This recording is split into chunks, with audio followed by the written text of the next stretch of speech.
ఎవరావిడే? భారతమ్మని దేశద్రోహి భార్య.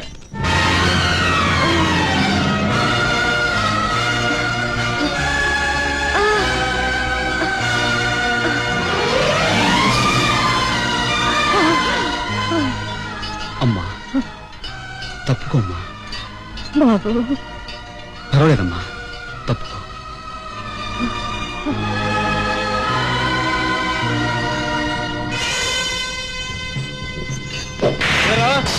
ఎవళ్ళకి పడ్డ శిక్ష వాళ్ళు అనుభవించక పరాయి వాళ్ల పనులు మీద వేసుకుంటున్నావు. తప్పుకో. ఆ తల్లి ఈ బరువు మోయలేకపోతుంది, అందుకే ఈ పని నేను చేస్తున్నాను. ఆవిడ శిక్ష కూడా నేనే అనుభవిస్తాను. ఆవిడ శిక్ష నేను అనుభవిస్తాను, వాడి భోజనం నేను తినేస్తాను అని నీ ఇష్టం వచ్చినట్టు డాన్సింగ్ ఆడితే కుదరదురా. ఎవళ్ళకు పడ్డ శిక్ష వాళ్లే అనుభవించాలి. వీడిని తీసుకుంటరా. నీ పని నువ్వు చూసుకోవే ముసలి పీనుగా. అనవసరంగా ఆవిడ మీద చేసుకోవద్దు.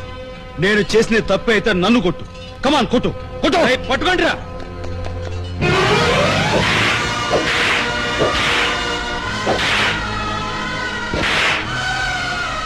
తీసుకెళ్ళండి రా.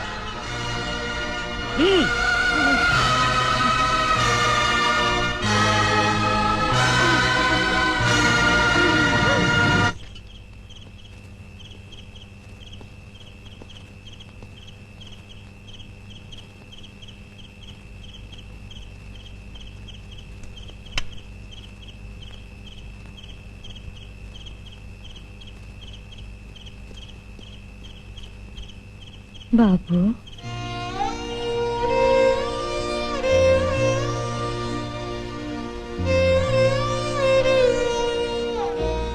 దెబ్బలు చాలా గట్టిగా తగిలినట్టున్నాయి. నా కోసం అనవసరంగా ఎందుకు బాబు దెబ్బలు తిన్నావు? నువ్వు నా బిడ్డవా? అవునమ్మా, నీకు దూరంగా నువ్వు ఉన్నావని కూడా తెలియకుండా ఇన్నేళ్ళు బతికానమ్మా. బాబు అమ్మా, బాబు బాబు అమ్మా. ఏమేం ముసలిదానా, నీ డ్యూటీ నువ్వు చేసుకురాక నీకు కబుర్లే.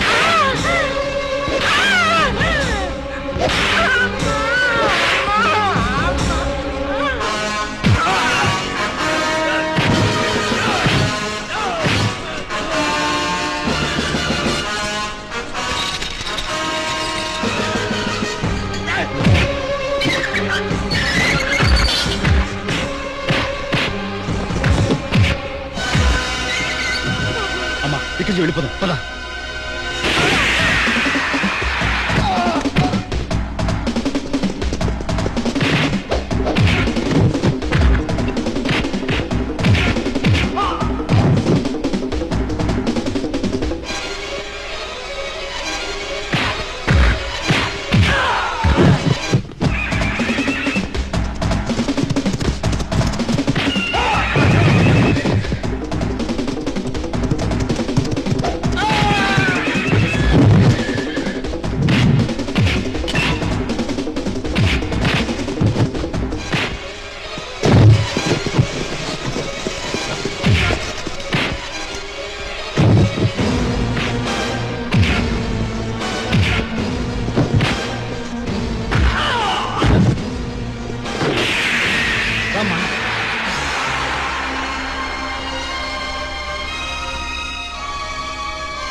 అంటే నువ్వు ప్రభుద్రోహం దేశద్రోహం చేసి పారిపోయిన కోశాధికారి ధర్మదేవ్ కొడుకు అన్నమాట.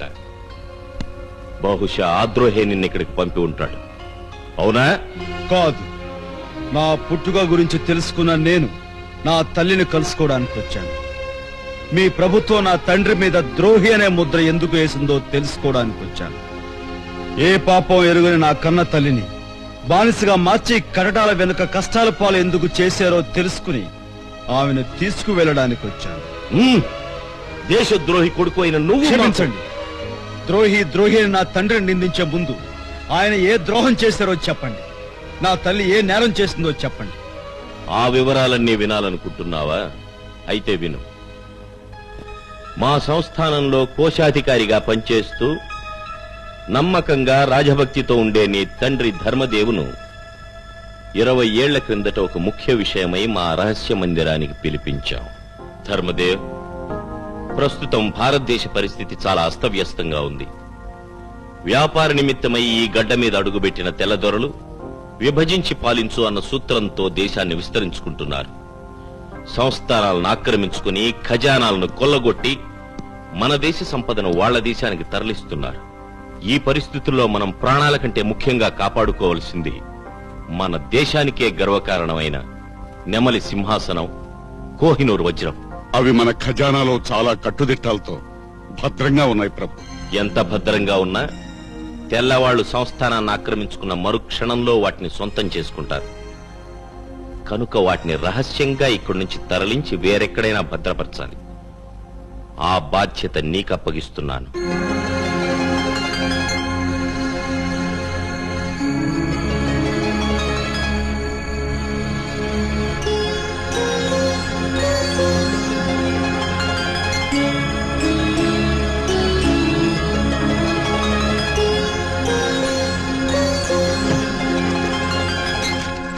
మీ రాక కోసం నేను బాబు ఎదురు చూస్తూ ఉంటామండి. బాబు, అల్లరి చేయకూడదు. అమ్మ మాటే వినాలి. అలాగే నాన్న. ఏమిటి సమరసింహ, నువ్వు చెప్తున్నది నిజమా? అవును మహాప్రభు, నమ్మిన బంటుగా విశ్వాసపాత్రుడుగా నమ్మించిన ఆ కోశాధికారి వెన్నుపోటు పొడిచాడు. అడవి మార్గాన మేము వెళుతుండగా మన వాళ్ళందరినీ తూట్లుగా కాల్చి ఆ సంపదను ఎత్తుకుని పారిపోయాడు.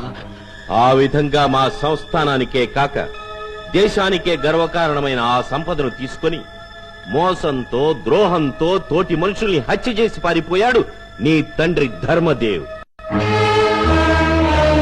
అందుకే భర్త చేసిన నేరానికి శిక్షగా నీ తల్లి బానిస బ్రతుకుతోంది. సమరసింహుడి సాక్ష్యం తప్ప మరే ఆధారం లేదు. నా తండ్రి ఆ ఘోరం చేశాడు అనటానికి ఆ సిపాయి తప్ప వేరెవ్వరూ సాక్షులు లేరు.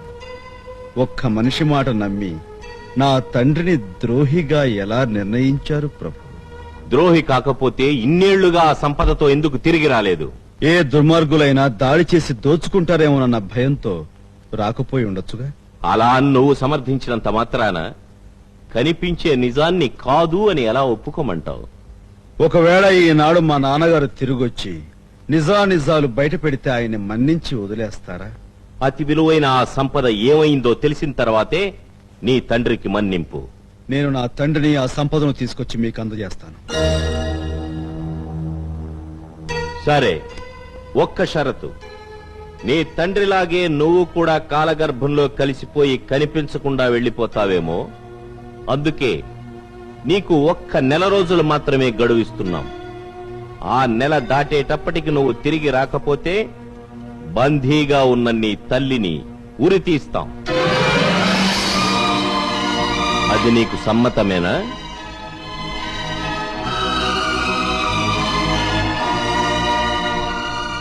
మీ షరతుకు నేను ఒప్పుకుంటున్నాను.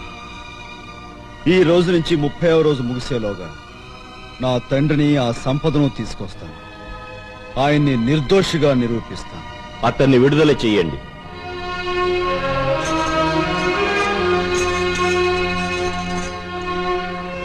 అమ్మా, నా ఈ ప్రయత్నంలో నేను గెలవాలని దీవించమ్మా.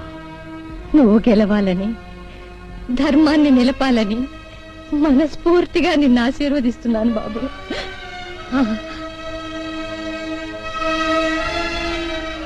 ఇందులో మీ నాన్నగారి బొమ్మ ఉంది.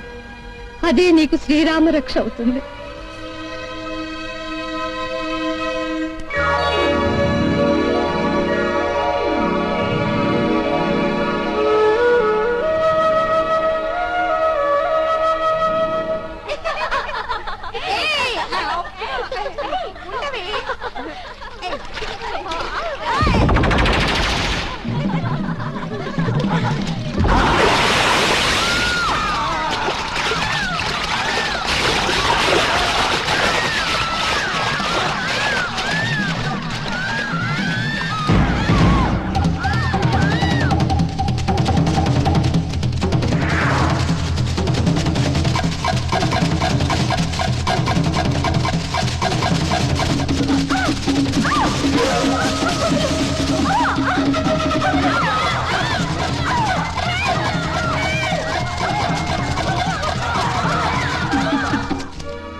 వదిలేయండి.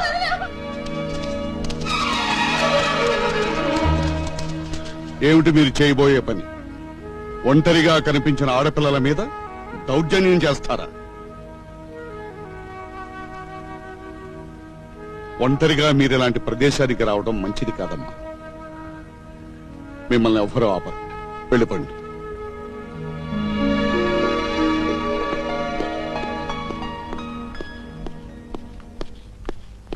స్వప్న, ఏమిటమ్మా? విహారానికి వెళ్లిన మిమ్మల్ని ఆటవికులు ఎవరో చుట్టుముట్టి అల్లరి చేయబోయారట. అవును నాన్న, సమయానికి ధర్మన్న దొరొచ్చి మమ్మల్ని కాపాడి ఇంటికి పంపాడు. ధర్మన్న దొర? అవును, ఆయన్ని చూస్తే నిజంగా దేవుళ్లాగే ఉన్నాడు. అందుకే ఆయన బొమ్మ గీశాను.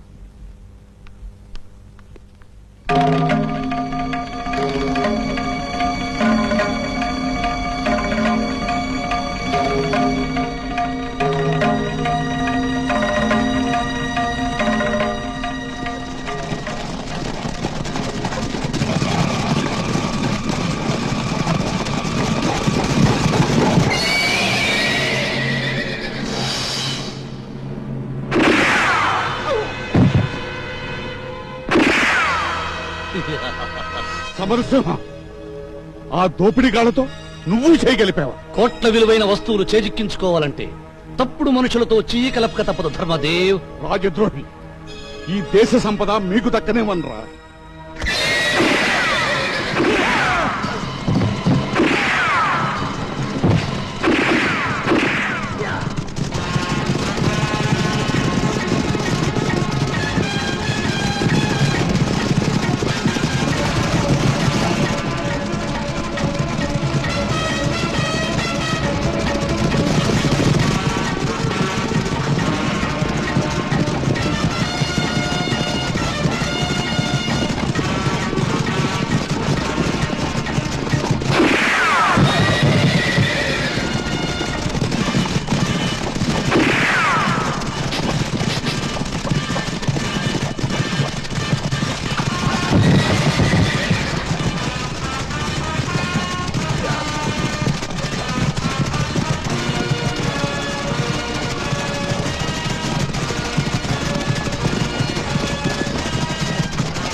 ధర్మదేవ్, ధర్మన్న దొర పేరుతో నువ్వెక్కడ దాక్కున్నావో ఇప్పుడు అర్థమైంది.